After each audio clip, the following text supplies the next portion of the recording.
Say what?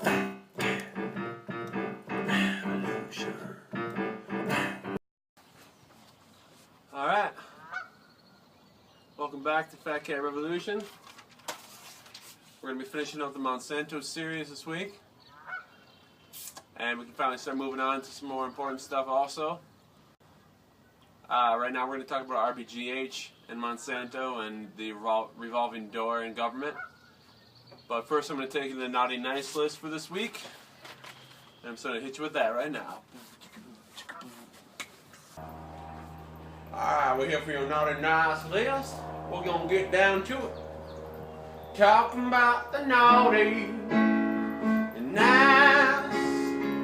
Who's on the list this time? You're doing right with your life. It's about time to decide.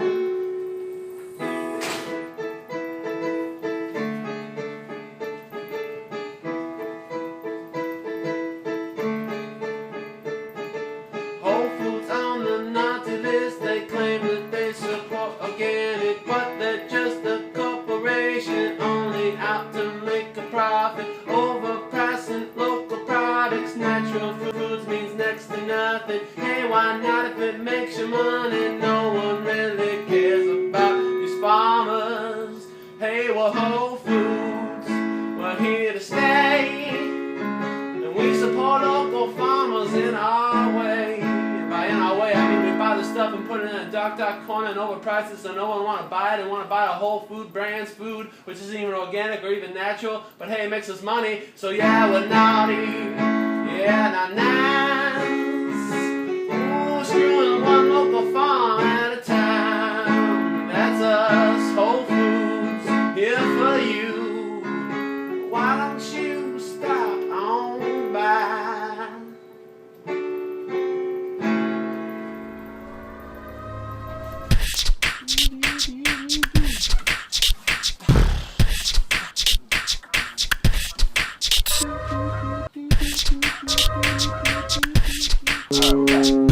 Why'd you stop?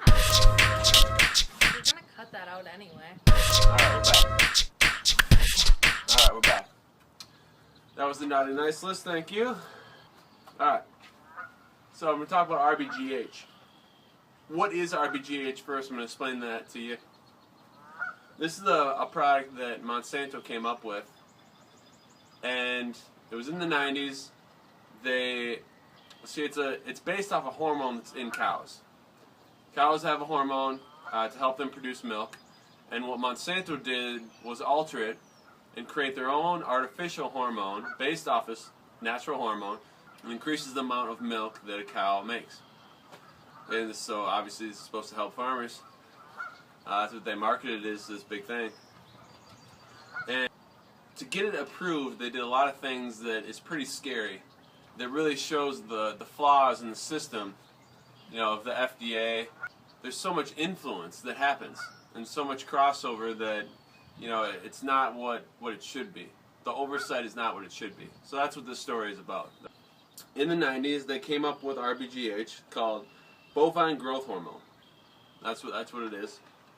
And while they were working on the study to get to send it to the FDA to get it approved for consumers, Margaret Miller was one of the people that worked at Monsanto as a researcher on this project. When the project was nearing its finish, she left Monsanto and she actually went to work at the FDA. Okay?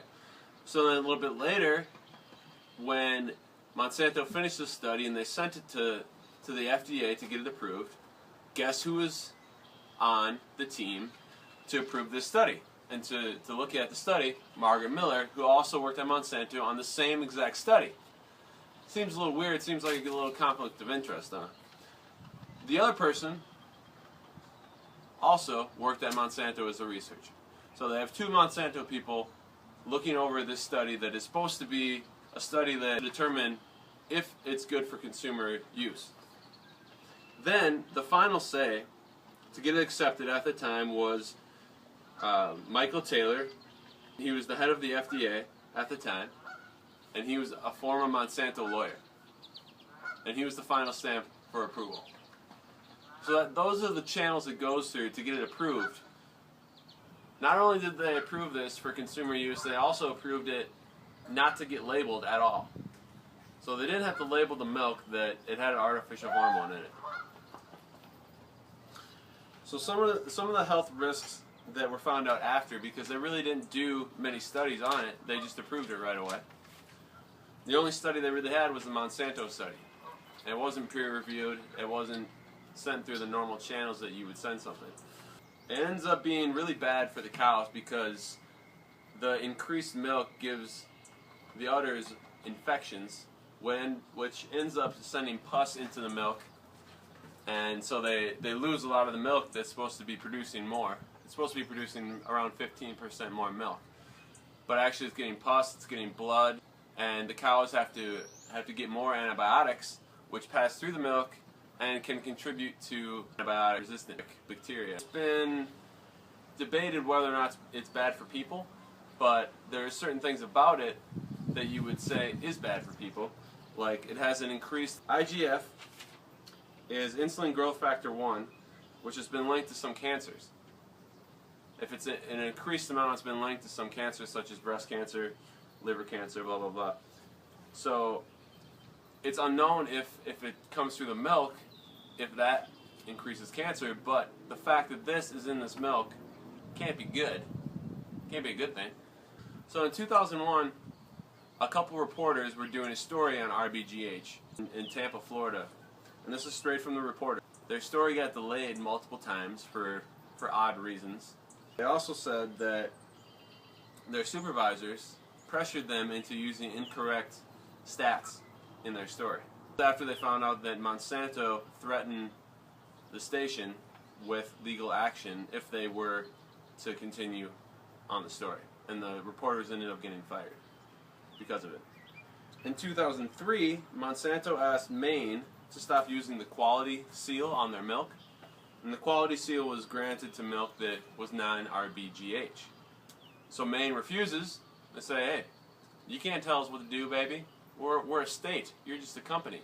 Monsanto does is they sue Maine's largest dairy producer, which was Oakhurst. They sue them for this quality seal. So through a long legal battle, what ends up happening is Oakhurst changes their label to the FDA states there's no difference between Rbgh cows and non-Rbgh cows. And of course the FDA is the ones that had the Monsanto team going through the study anyway. So Maine lost that fight. In Canada, Monsanto was lobbying for Rbgh approval. They were going really hard at it in Canada, wanting to get approval. And Dr. Margaret Hayden reported that Monsanto was offering between $1 and $2 million to scientists to say that they supported Rbgh. So that's a little bit about the Rbgh and what happened with it. Now you don't really see it anymore because people just, the consumers dictated that they're not going to buy it. Just a little tidbit for you, some of the other Monsanto employees that now work in other government agencies. And this runs through, it doesn't really matter who is president. You can talk about Obama, Clinton, Bush. All of these people are putting former Monsanto employees in government positions of power. So really, it's not like, Democrats don't do it, Republicans don't do it.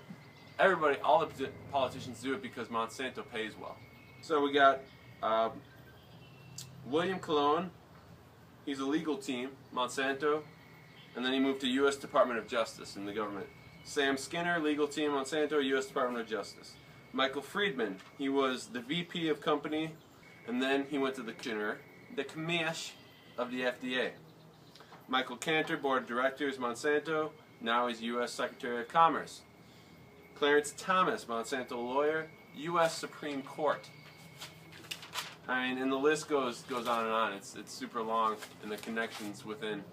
And Obama has been appointing Monsanto employees left and right since he's been in office. So he's no better. So that's a little bit about Rbgh and Monsanto's influence in government. Next, we'll be talking about GMOs.